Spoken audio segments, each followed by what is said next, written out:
конечно, возникнуть вопрос, что, ну да, такая история, там, вообще первого века, что она, чем она может привлечь, да, нас в современном мире.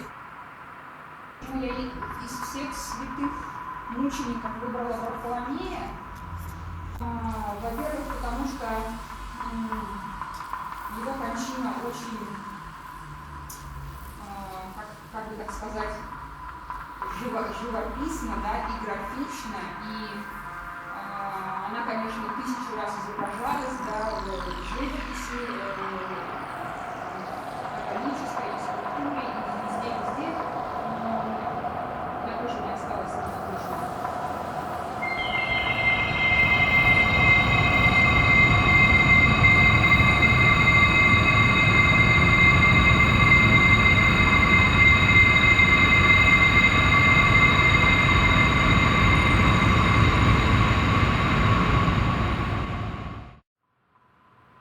Вообще, с этой темой я начала работать 3 года назад. Первоначально была создана графическая серия из 12 листов, но внутренне я чувствовала, что тема не закрыта. Потом была сделана книга, там она лежит, можно ее посмотреть. Книга довольно объемная, и над книгой я работала целый год. И тоже было ощущение внутреннее, что я снова не закрыла эту тему. В течение 2 лет я немножко вела там переговоры с актерами, и потом, в общем, одним из условий была полная обнаженность актера, да, и вообще не было никакой надежды, что это когда-то там осуществится. Ну вот, сейчас, там, месяц назад, звезды как-то сошлись очень благоприятно. И сначала я познакомилась там с чудесным Алешей, который познакомилась с прекрасной Юрой. И я ему написала очень страстное письмо, он мне также страстно ответил, да, и мы сразу в первый же день нашего знакомства мы сели в кафе, и сценарий был полностью готов и утвержден.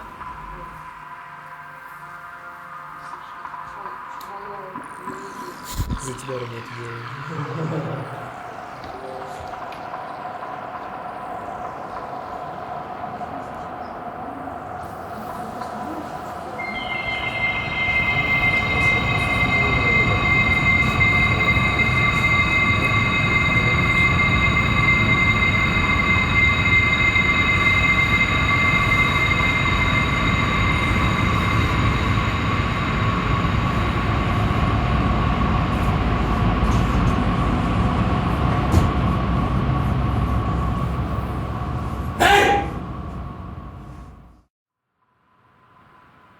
Весь этот зал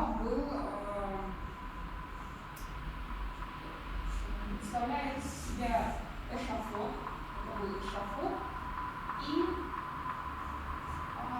это все такое, можно сказать, ровное место, эшафот и публика, которая пришла на казнь. То есть как это было в Средневековье, как это было в древние времена, да, когда весь город с вечера занимал удобные места, чтобы было хорошо видно утреннюю казнь, да, они приходили смотреть. Весь город был, и после казни все это обсуждали. То есть мне один ученик сказал, что я поступила с публикой очень нечестно, да, ну, куда им деваться, да, они пришли смотреть, а оказывается, их пригласили на публичную казнь, и они все стали участниками преступления. Они все участвовали в этой казни, да, они молчали, они бездействовали, они не остановили, да, ничего этого не произошло.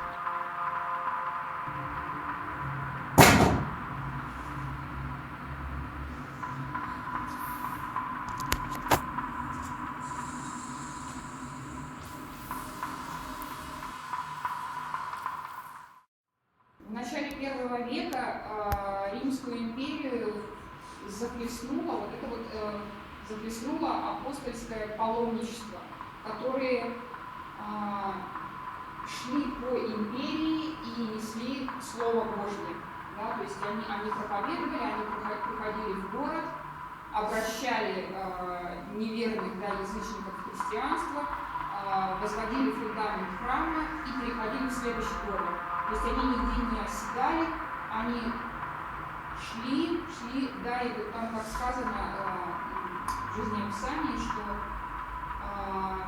26 лет Варфоломей шел дорогами Римской империи и не стоптал ни одних сандалий, да, потому что его ангелы вели, и ангелы не допускали того, чтобы он голодал или оставался без воды. Один из 12 апостолов Христа, который был призван четвертым. Андрей, Петр, Филипп, и четвертый был Варфоломей. И им выпал жребий идти проповедовать в Сирию и Малую Азию. В этих графических листах показано, как они, как вот эта вот троица, Варфоломей, Филипп и сестра Филиппа Мариамна, как они идут по Малой Азии, как их побивают камнями, да, как над ними глумятся, затем начинаются их чудеса, они избавляют города Иераполя от чудовищной Ехидны, которой поклонялся весь город. То есть, чем глубже я погружаюсь в этот проект, тем у меня больше вот этих вот идей возникает. Они были как-то, некоторые были заложены, наверное, интуитивно, а потом я их расшифровала, да, и вот это вот еще один аспект с кожей, с оболочкой, со слоем, да, это, можно сказать, почему святые мученики, вот с него содрали кожу, он встает и он идет, да, он не умирает. Они просто переходят в другое энергетическое состояние, в которое обычный смертный никогда не перейдет, да, потому что он этого не умеет, и потому что он не обладает вот этой вот высочайшей степенью чувствительности.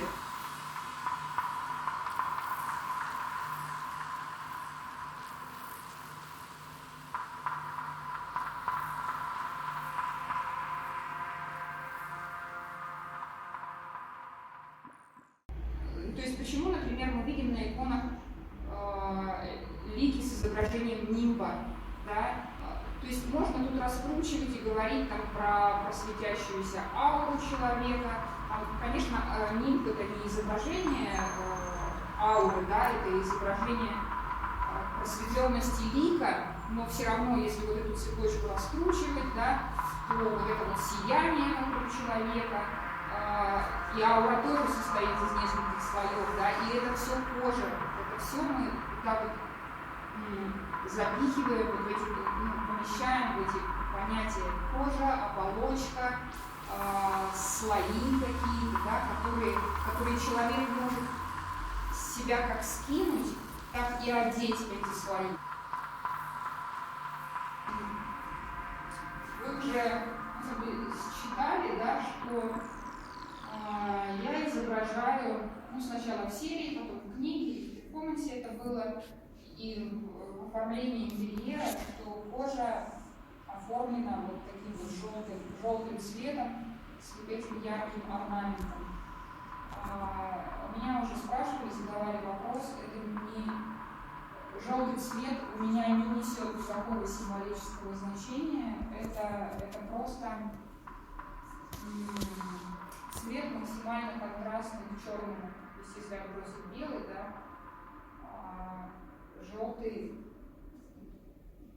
яркий, радостный, и он еще создает такой вот дополнительный контраст, да, вот эта вот вся мрачная история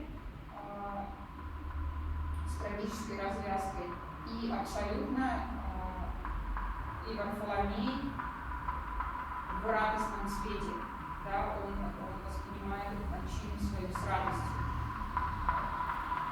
Он выделяет одну кожу, да, он приобретает новую высокочувствительную, да, энергетическую кожу, которая позволяет ему носить себя позитивно.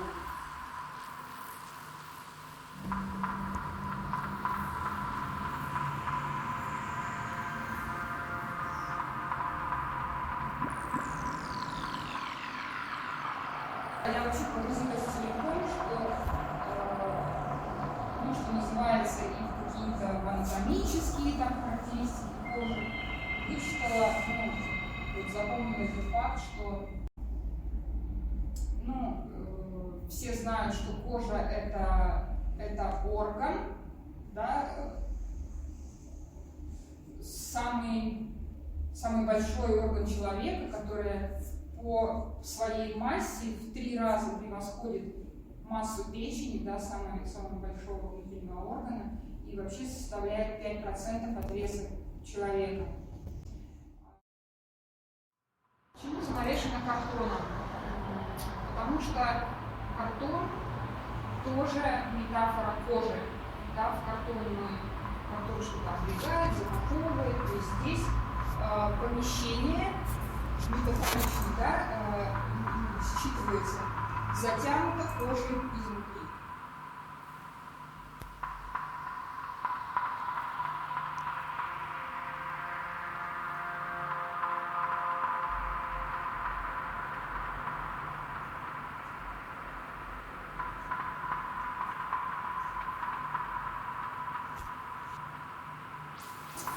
Некие смысловые ходы, да, и якоря, которые помогут вам считать эту тему правильно. Значит, зал посвящен коже. Кожа, да, мы сразу считаем, что кожа это слои, оболочки, какая-то защита, которая, да, находится вокруг человека. Первая стена называется стена слов, здесь стена пути. Это непосредственно исправительная машина мясорубка Варфоломея Руффа.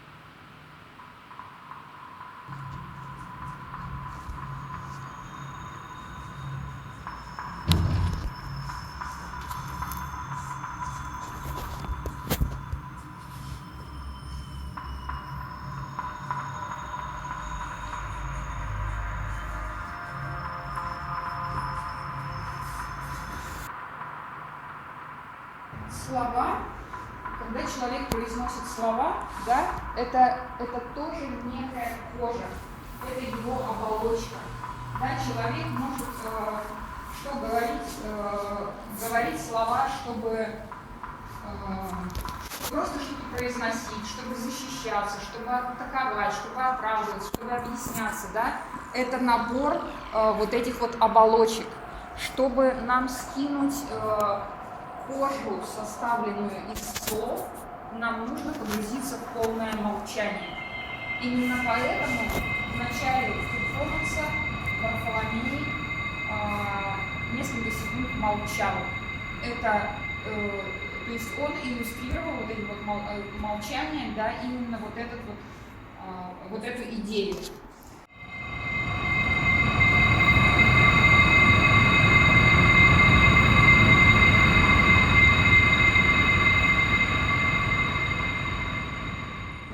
Следующая идея тоже связанная с словами. В книге приводится довольно много цитат и фрагментов поэзии Александра Введенского. Для поэзии Введенского характерны эксперименты с языком, со словами, да, с единицами языка. То есть часто поэзия становится такой заунывью, какой-то бессмыслицей, каким-то абсурдом. Да? Если сейчас мы подумаем, зачем нам вот весь вот этот вот абсурд нужен в нашей истории с Варфоломеем, Поэзии Веденский как бы дискредитирует обыденное сознание, да, и вообще ставит под сомнение адекватность и мышления, и сознания, и вообще адекватность самого языка, да, как инструмента нашего мышления. Мы будем с собой погулять в лес для рассмотрения уничтоженных листьев,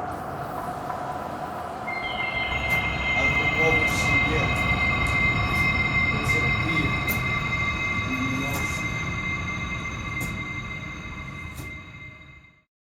И тогда Варфоломей напрямую может общаться с Богом и транслировать уже то, что он ему, да, доносит и подает.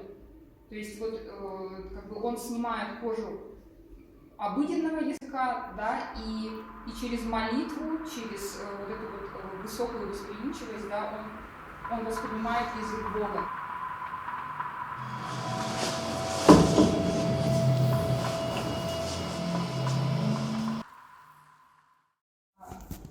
Мы немножечко начали обсуждать дальнейшую жизнь этого проекта, хотя, конечно, я думала, что я его выставлю только здесь.